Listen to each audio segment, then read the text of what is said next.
Alright, so what you're going to do is you're going to carefully lower the two drums in. The reverse input drum is going to spline onto the forward drum, and then you're going to have to work the forward reverse drum around, or the two drums I should say, so that the cutouts on the reverse drum more or less mesh with the cutouts on the sun shell. In fact, here I'll show you. So here are the cutouts, and you can see the other cutouts. And you basically want to ensure they line up and mesh.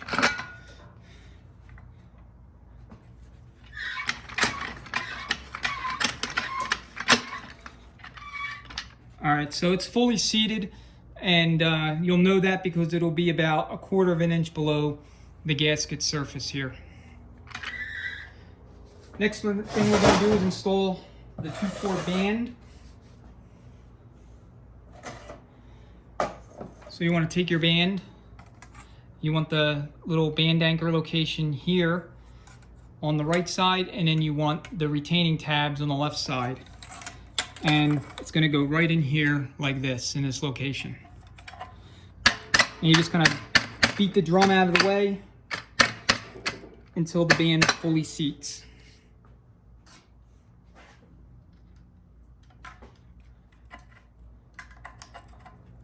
And then realign the band anchor location with the hole in the case, and then stick your band anchor pin in place.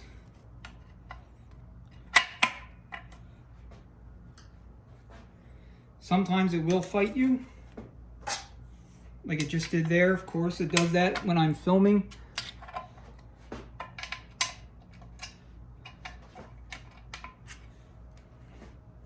Okay.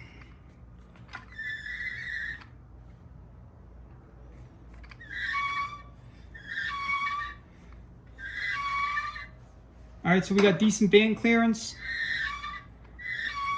On a high performance, I'd usually run a wide 2/4 alto red band, and I would have the band pretty much hug the drum all the way around. It'd still spin just like this, but it would be a lot, a lot less clearance. But that said, on a factory build, this is perfectly fine. There's absolutely nothing wrong. The band's not going to, wear out or burn up prematurely or anything like that. Now the servo.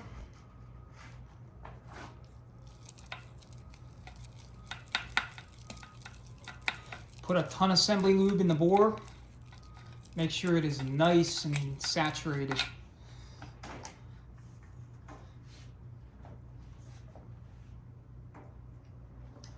And then just carefully install the servo into place.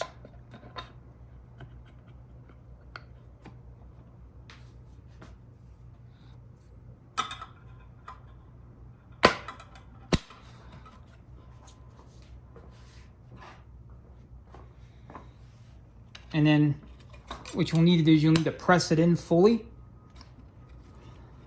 And this could be tricky, especially with the camera where it is.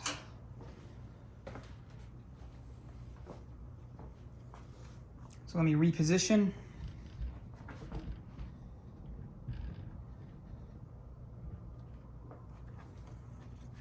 And then what I'll do is I'll just use a hammer and kind of force myself against it, collapsing it inward.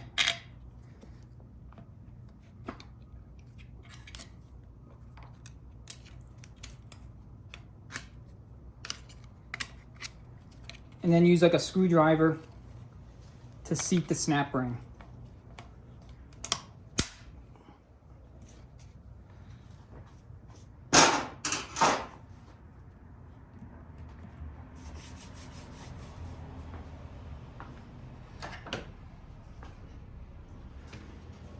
Then go ahead and check it. So I'll show you where you need to apply air. All right, so to air check the servo, you're gonna introduce air in this location here for second gear. And then you're gonna put air here for fourth gear.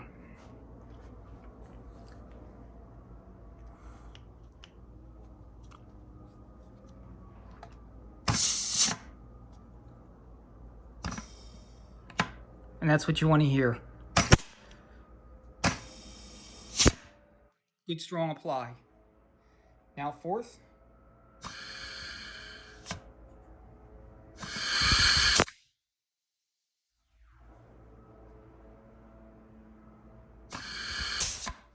And it's good to go.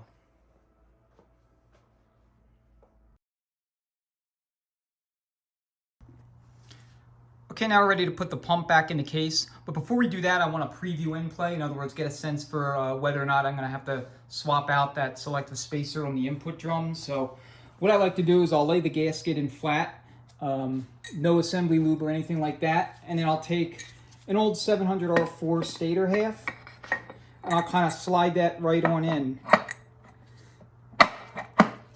And this should give me a good idea of what in play is going to look like without having to put the entire pump in, lube everything up, only to have to potentially take it out again.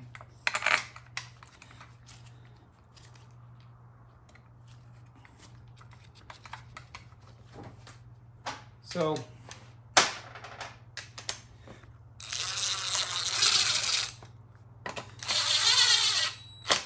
I'll just run it down. You don't even really need to torque them, just run it down. And then I'll just pull up on the input shaft. So based on what I'm feeling, I feel like it's about maybe 20 thousandths or so worth of in play. Somewhere plus or minus 3 thousandths roughly. That's what it feels like to me. So I'm gonna run with the selective spacer that I put in there, which was number 68.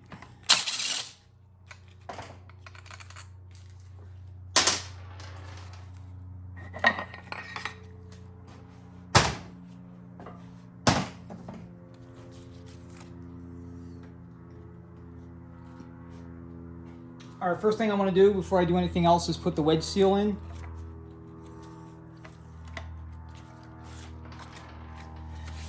And just seat it. It's not going to be 100% flush and fully installed in the case until you put the bell housing on, but as long as it's sitting where it's supposed to go, it'll be fine. Then we'll lube up the bore.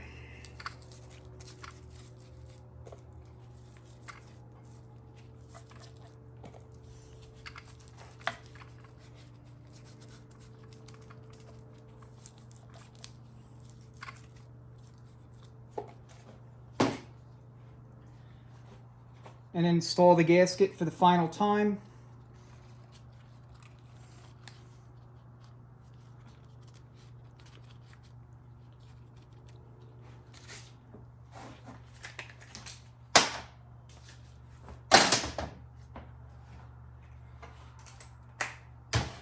And if you haven't done so already, just remove your resizing tool.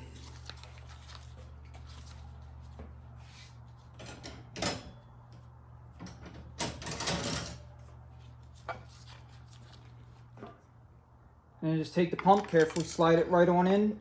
You want to use like a screwdriver or something to align the bolt holes.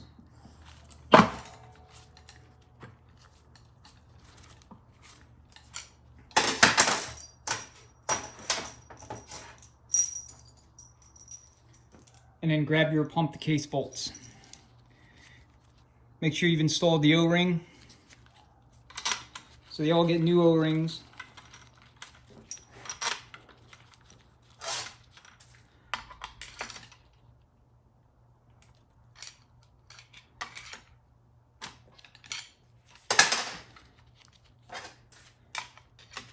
You may have to lever it a little bit back and forth to make sure all the bolt holes are 100% lined up so that you can start feeding them in.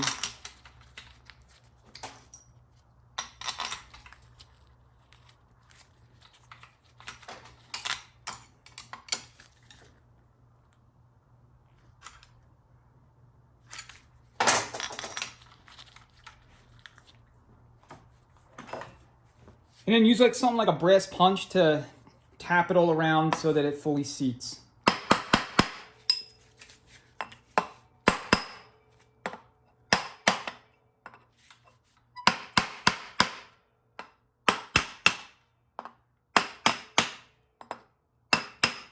And once you hear the sound kind of flatten out, then you know it's fully seated, and you can actually check the pump gasket to make sure, because that pump gasket will be, you know, nice and firm.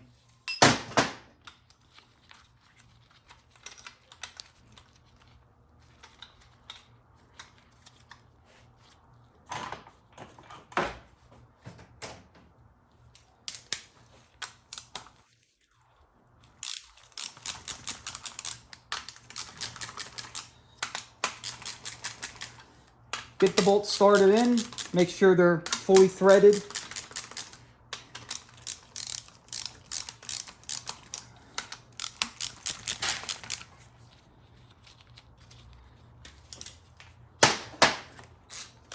And then you can carefully run them down with impact.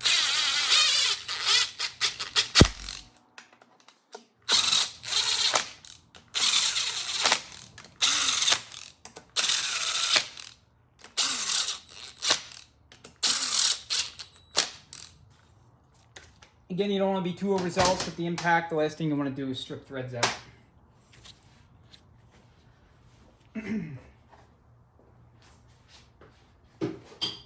Now these all take 15 to 18 or 15 to 19 foot-pounds of torque. I will typically go 18 on these. And I just go in a crisscross pattern.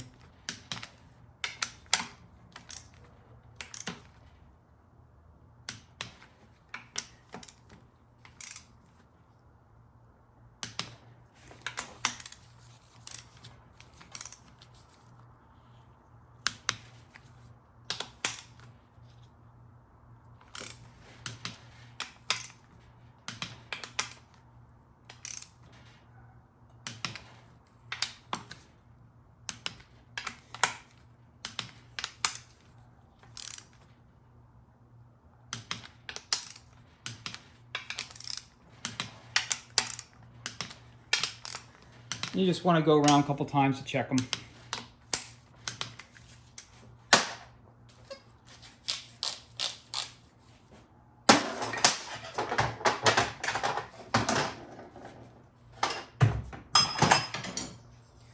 Alright, so let's go ahead and set this end plate fixture up. So I just use a piece of bar stock, and then I will install it in one of the bell housing bolt holes using one of the bell bolts.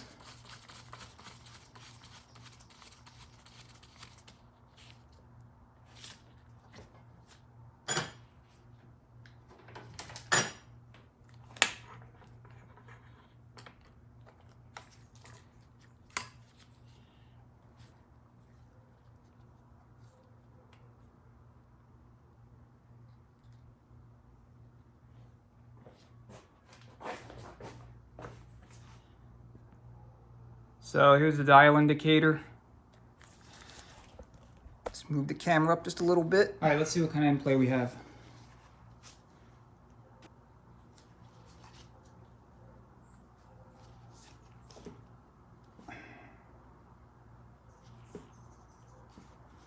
All right, looks like 20 thousandths, and that's kind of what I figured.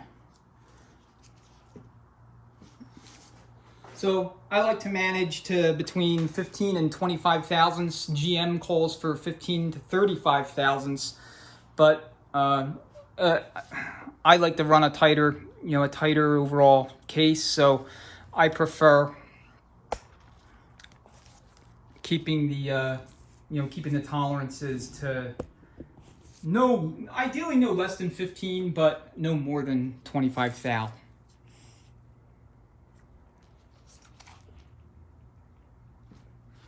It looks like we actually might be at 18 thousandths. It's not quite returning to zero. So 18 to 20 thou, I'm very happy with that.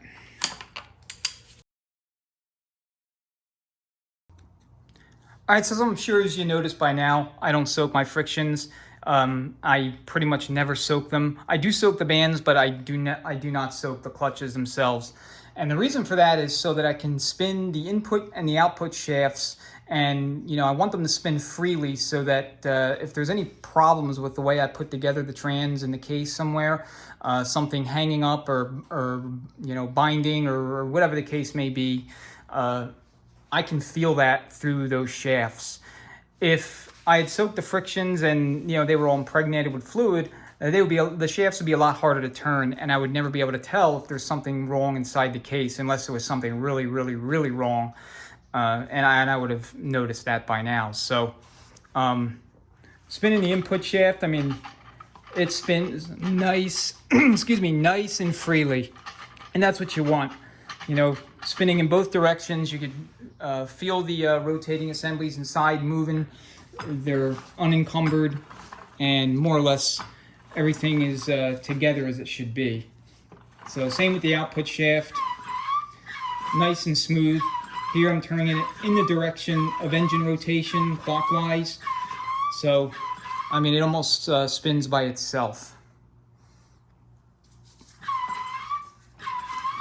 And that's what you want to feel once it all goes back together.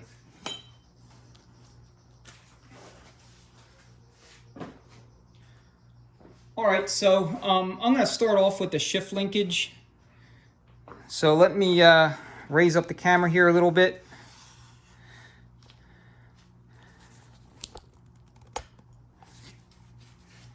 And I usually like to save this for, at this point, I generally don't put the linkage in until about now. I like the trans horizontal when I do it.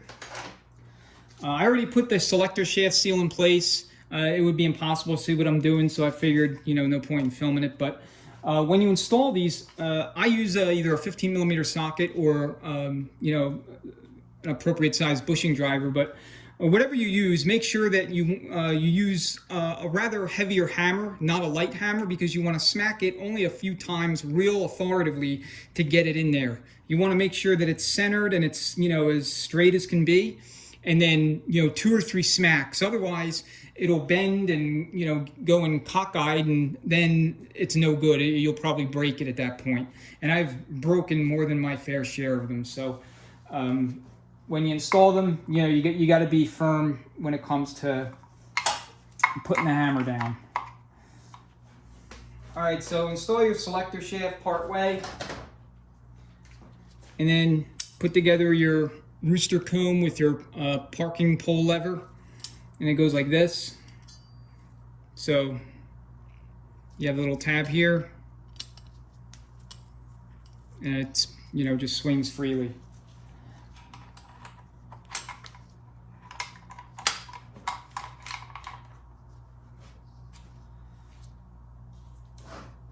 And then next you're going to grab your 15mm nut.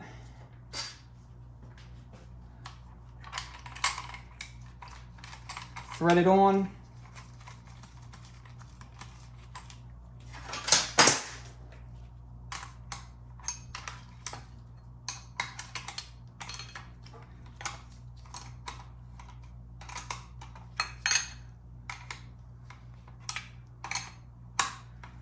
And I don't know if there's a torque spec for this or not, but the bottom line is you want it on there.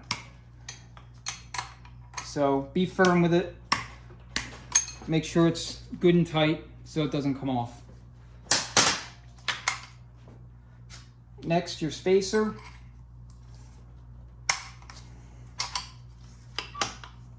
And turn the output shaft until the parking pole seats on the lug on the parking gear. And then get your retainer in place.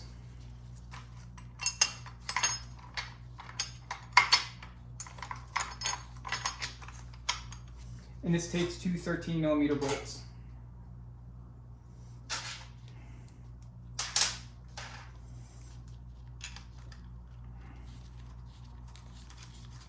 I want to say the torque on these is either 12 or 15 foot-pounds, somewhere in that neighborhood.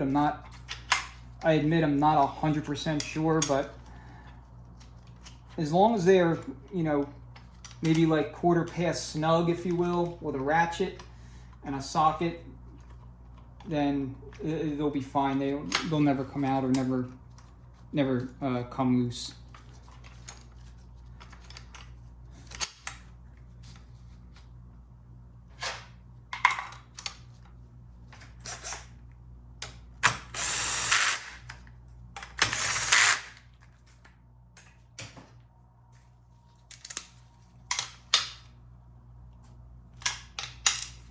to here's snug.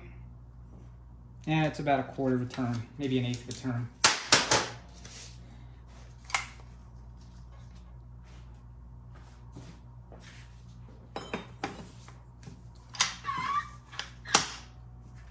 Okay. All right, with that out of the way, let's go ahead and install our accumulator for the 3/4. So just put your new O-ring on. And you always want to replace these 3/4 accumulators because as the mileage piles up, they tend to wear out in the pin bore. So if they wear out enough, then you're going to have cross leaks in this circuit. And if it's really, really bad, you can conceivably burn up your 3/4 pack. So you don't want to do that. Now, if you want a little bit firmer shift, what you would do is you would actually install the spring first and then put this upside down like so. But, I mean, we're not looking to do that here. So go ahead and drop it in just like this. And press down on it until it fully seats.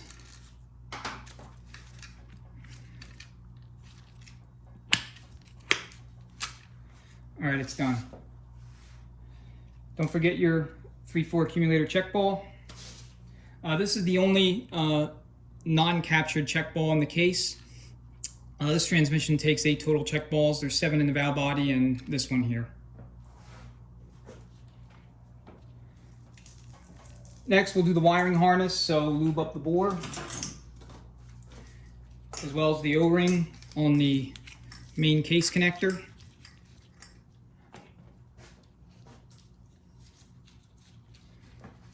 And then you're going to install the square tab facing inward.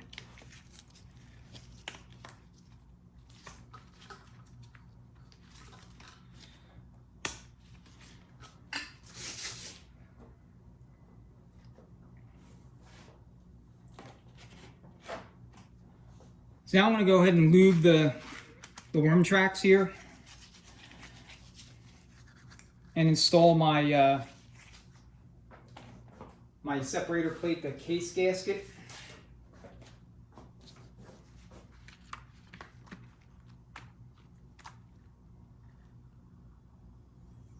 So in 2006, GM introduced separator plates or spacer plates that had gaskets bonded to both sides of them. So if you needed to replace your gaskets for your valve body and your plate, you'd actually replace the entire plate. And if you're doing an overhaul on one of these units that came with those, you'll need to purchase a whole new spacer plate. Now, if you run an aftermarket plate, like I think Transgo makes one for 07 and 08, then all of the aftermarket kits come with valve body gaskets that are orange striped. And you would use those orange striped gaskets with that plate. And from what I could tell, the difference is it's either this hole or this hole. But one of these two holes, or maybe it's this hole here, say one of these 3 holes is different in the orange striped plates versus the white striped plates, which were in use from 01 through 06.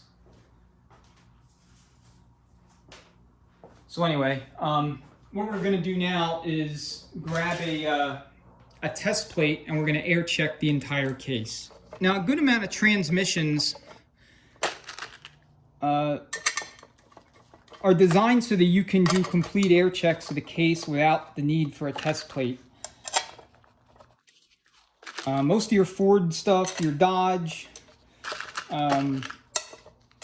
you know, a lot of your foreign stuff, you know, BMW, ZF transmissions, you could usually test all those without the, without the use of a plate like this. But for the 4L60s, 4L80Es, you know, it's just, I guess, an extra bit of peace of mind that when you go back with it, all things equal, it's going to work.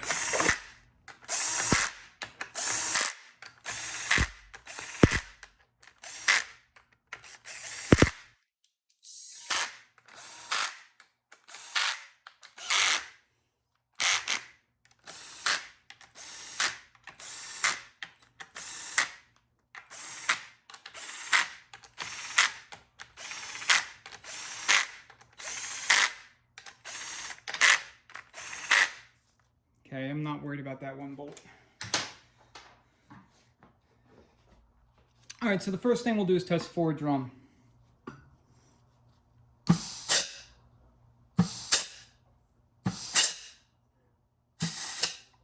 All right, that sounds good. Now, I normally also test the boost. However, in this transmission, the turbine speed sensor is in the way, so I can't really put my finger on the boost valve, kind of pressing down on it a little bit, and then feel it push back against me when I introduce air. But that's the general idea for testing boost valves. But with the pump out, you know, before you install everything, you can do that. And, you know, I think I showed you the location to test the boost valve when we were doing the air checks with the pump and the drums separately. There's reverse input. Here's your 4th gear servo apply. So what you're looking for here is you want to feel the band grab the drum. Same with 2nd gear.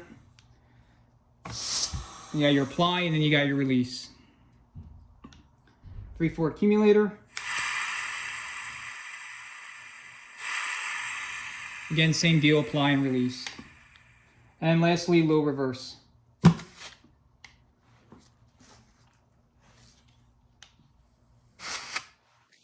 Okay.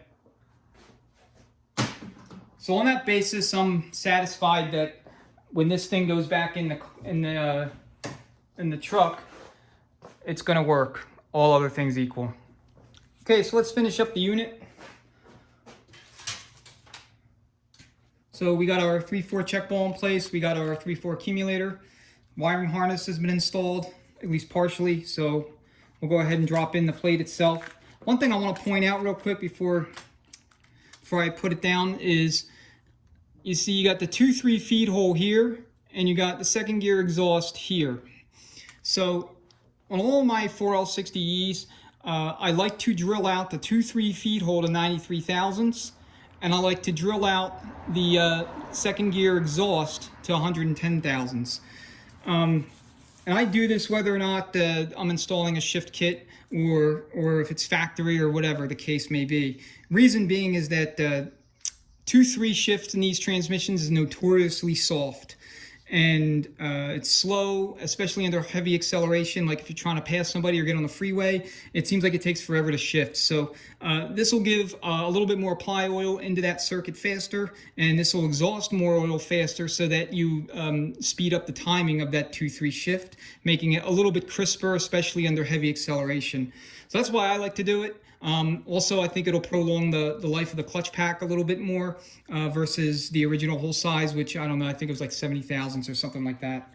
But either way, it's something I recommend doing to anyone that's, you know, building a transmission, but they're not looking to do a shift kit or you know, do a lot of performance mods. They just want something that's going to shift a little bit better than how it was shifting prior to the overhaul.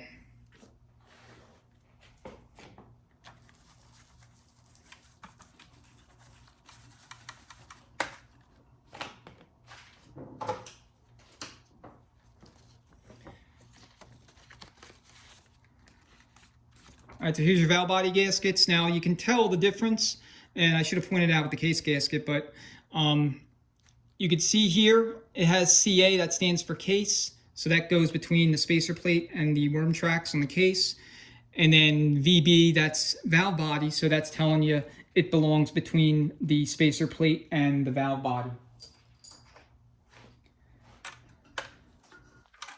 So go ahead and use some valve body bolts. A couple of those tall 10mm bolts will work, and this will align the valve body with the 2 gaskets. I'm sorry, the separator plate with the 2 gaskets.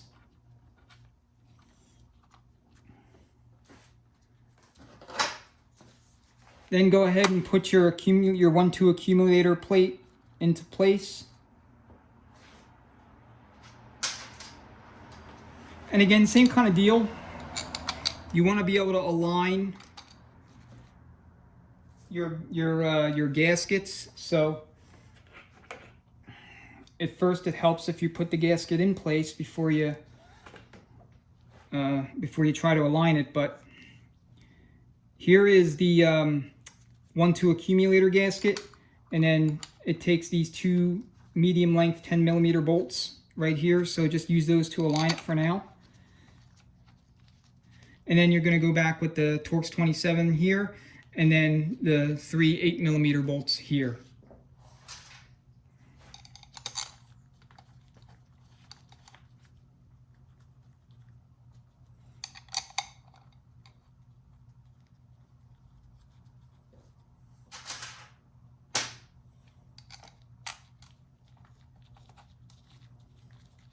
So this plate and the 1-2 accumulator housing itself, it's kind of unique to the 4L60Es that went in behind the GM inline 5 cylinder.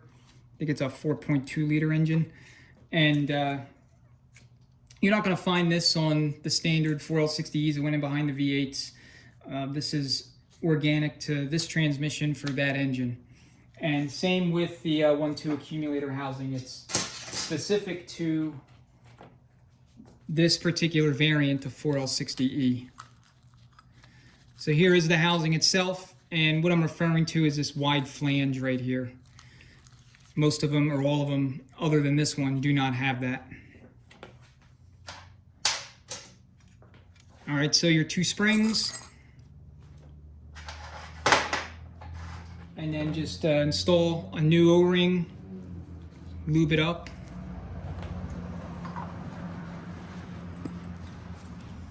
And then just press it on in.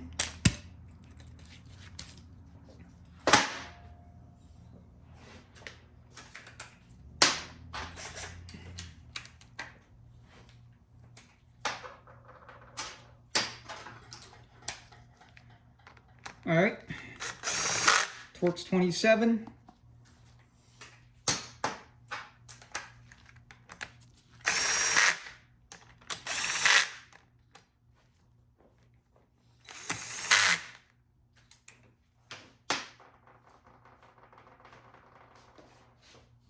And all these bolts, everywhere here on the belly, including the two torque converter lockup solenoid bolts, get 108 inch-pounds.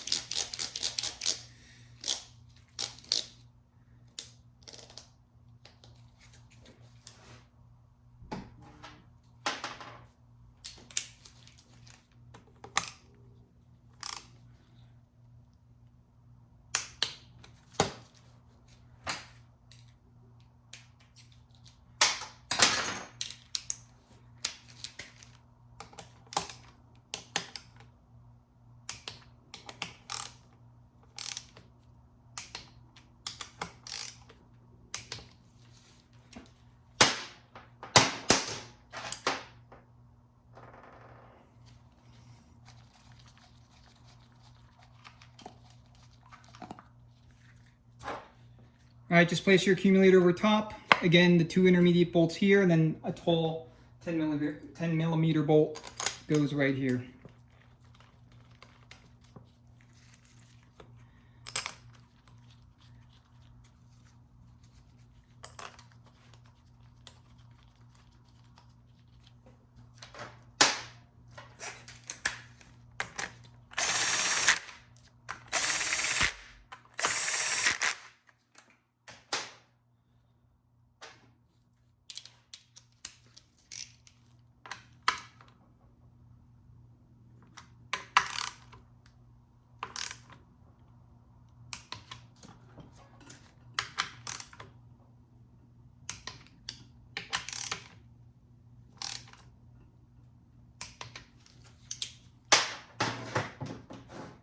All right, and then we'll put our torque converter clutch lockup solenoid into place.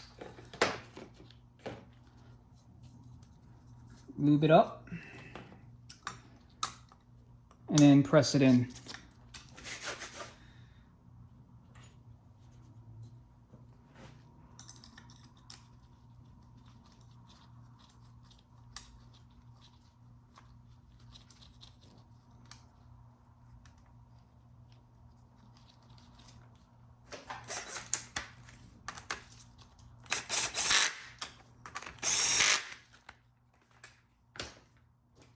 You want to install this first because once the valve body goes on, the PWM solenoid kind of rests right over this bolt here that I'm torquing, and you won't be able to get to it.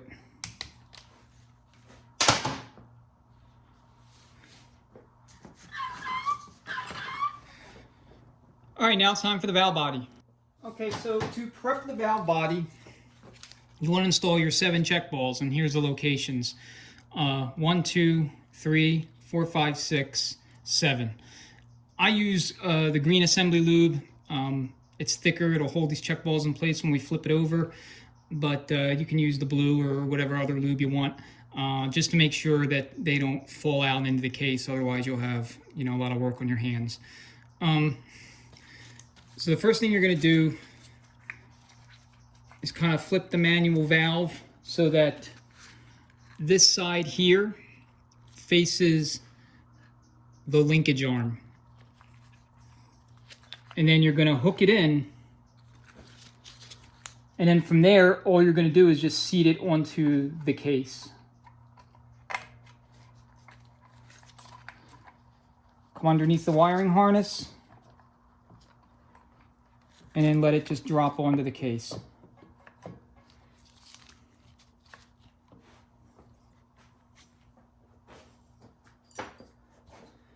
Next,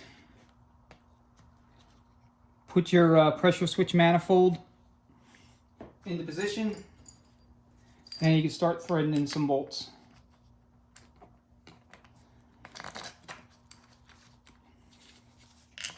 And like all the rest of the electronics, this is a new part.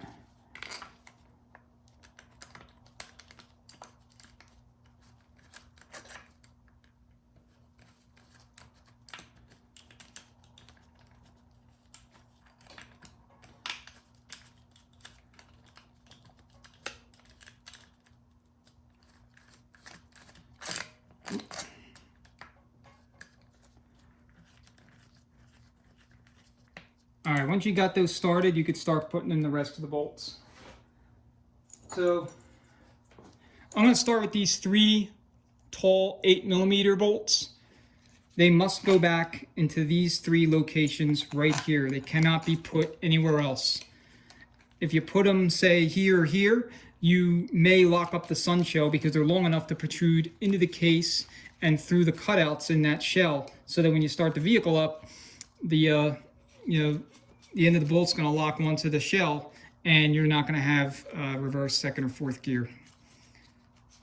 Or if you do, you're going to lose it immediately. And then the 2 shorter 10mm bolts, they go right here.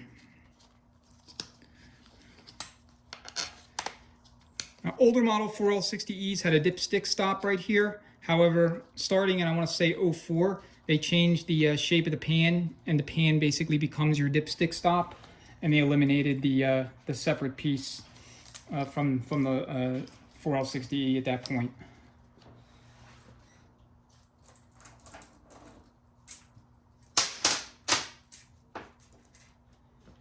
So you got your last 2 small 8mm bolts right here on the pressure switch manifold, and then the rest of the 10mm bolts, which are all the same length, go in all the rest of the holes. Except for right here, this is a 13mm bolt for your detent roller, and we install that last.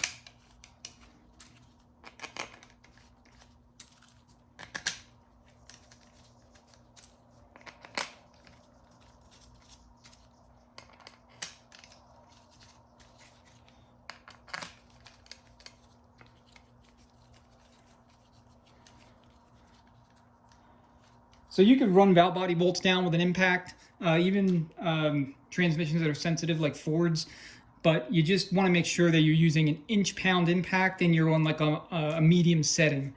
The last thing you want to do is either strip out threads or cause, you know, the valves to hang up in the bores because you over torqued them.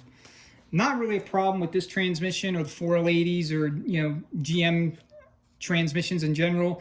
It's more of an issue with Ford transmissions, especially the 4R100s and E4ODs. If you're not careful there, you can over tighten or over torque a valve body bolt here and there, and you'll have like missing gears, no upshift, other kind of drivability issues.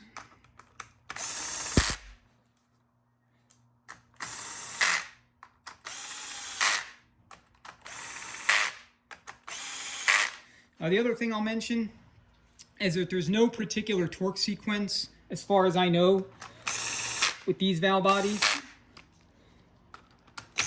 So I just generally start in the center and then kind of work my way out in a spiral pattern as I'm running the torque wrench over the bolts.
And then, like any other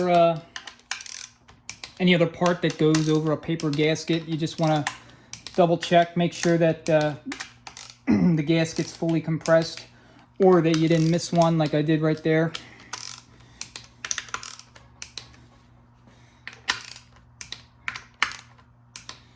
And hit the 1-2 accumulator if you want again.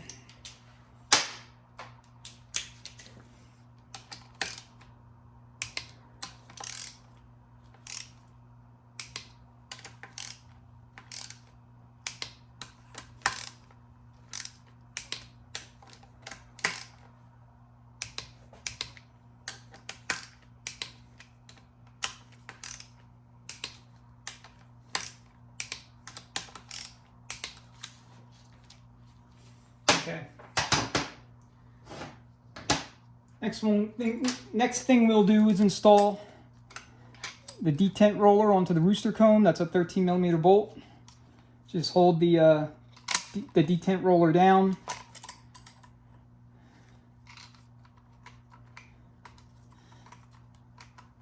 And then thread in the bolt a little bit until you can get it part way in, and then zip it down. And then on these, I like to do 150 inch-pounds. And I'm on 160 now, I'll go with that.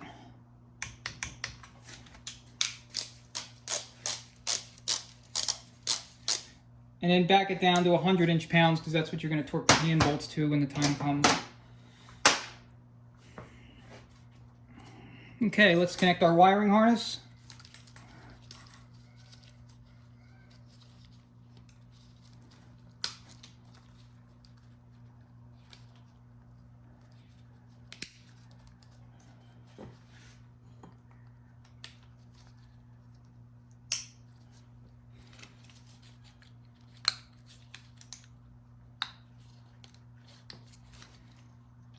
I want to make sure they all click into place.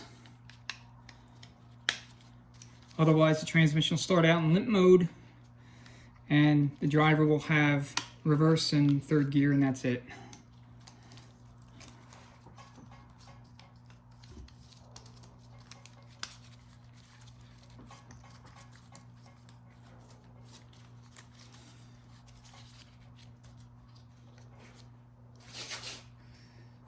All right.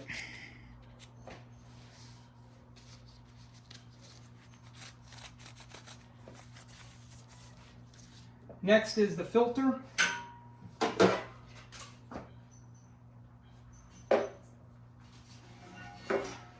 going to follow that with the pan gasket. I already lubed up the pickup seal. So this filter, again, is unique to this variant of transmission. It's thinner than your typical 4L60E filters that went in behind the V8. So, you know, if you're rebuilding the unit just like this, when you're buying your parts, you want to make sure that the supply shop or wherever you're ordering them from, if you're ordering them on the line or over the, you know, over the phone, make sure that they know that you're working on a 4L60E that went in behind GM 4.2 liter inline 5. Otherwise, they're going to send you, you know, a V8 filter, and you know, it won't work. It won't fit.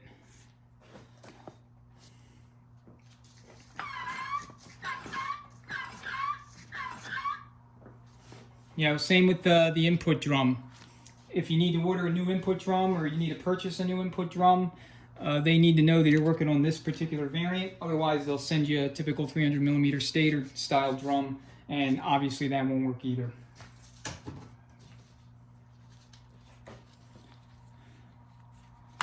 All right, last but not least is the pan gasket. And then you follow that up with your pan.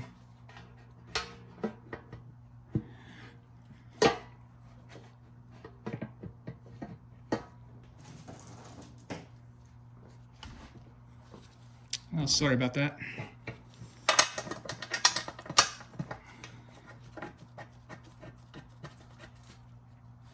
Well, you know what?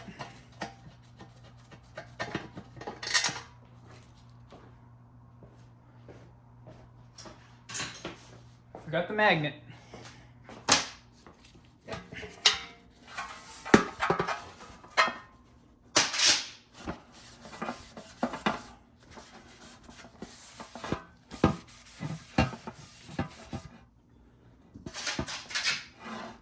So you just put your magnet right here.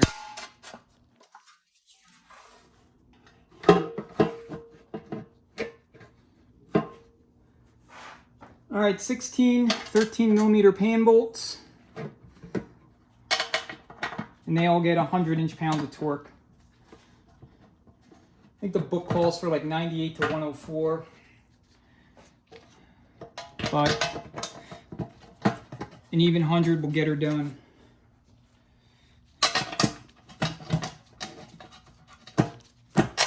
And you'll notice the shape of the pan too here, this kind of you know, beveled inset.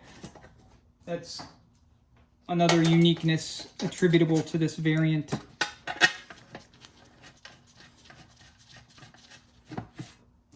So I'm not really sure if the 4.2 liter is a good engine or not. I've never owned a, you know, Chevy Colorado or an H3 or any other vehicle that they went into, but they were only produced for a short time, so I imagine that the demand for owners of these or people looking for those mid-sized trucks and SUVs still wanted a V8.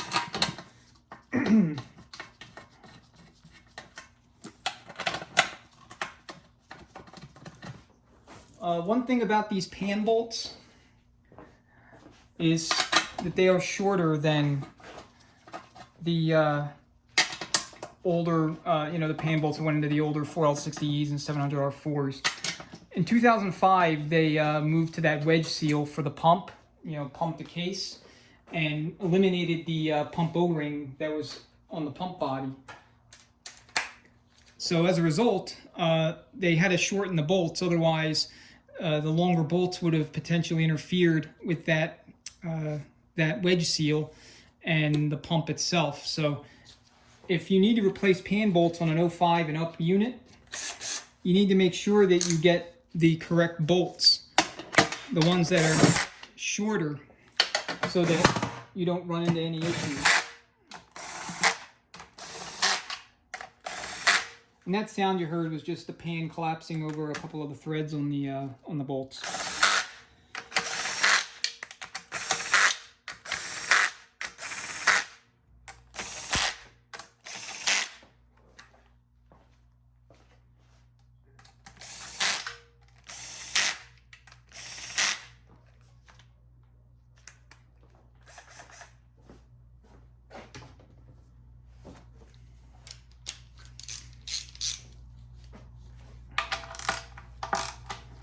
So with pan bolts, I'll kind of start in the middle, do 2 on one side, then move to the other side, and then, you know, kind of go around the case kind of like that.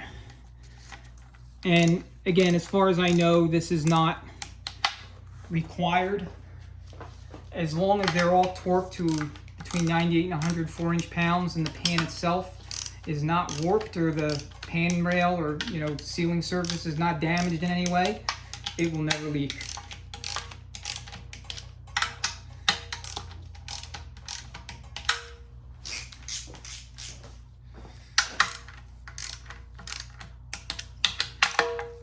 Sometimes I'll see a transmission come in with a whole bunch of RTV on the pan gasket, you know, on the pan rails, and I'm not sure why, to be honest, because you don't need RTV to adequately seal off the pan and the transmission.